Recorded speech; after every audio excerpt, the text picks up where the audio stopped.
અને આગળ વાત કરીએ પંચમહાલના કલોલમાં એમજીવીસીએલના કર્મચારી પર હુમલો કરાયો છે।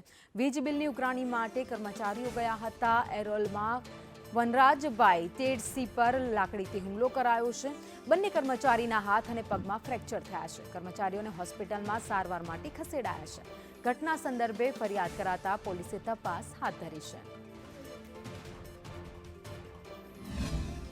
ત્યાં વીજ બિલની ઉઘરાણી બાજુમાંથી કરતા જે બાજુવાળા ભાઈએ એવું કીધું કે મારું વીજ બિલ ઓનલાઈન ભરીને મને તમે પાવતી આપો।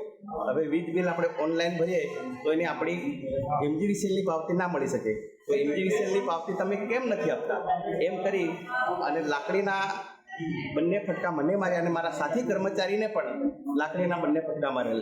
મને હેરા ગામમાં વીજ બિલના ઉઘરાણી કરવા માટે ગયેલો, કોઈ અજાણ્યા હિસાબે લાકડીના ફટકા મારેલ છે। હું અને મારા સાથી કર્મચારીઓ ક્લાર્ક બંનેને અમને લાકડીનો હુમલાથી બે બિલને મારે છે। એમાં મને જમણા હાથનું ફ્રેક્ચર થયું છે।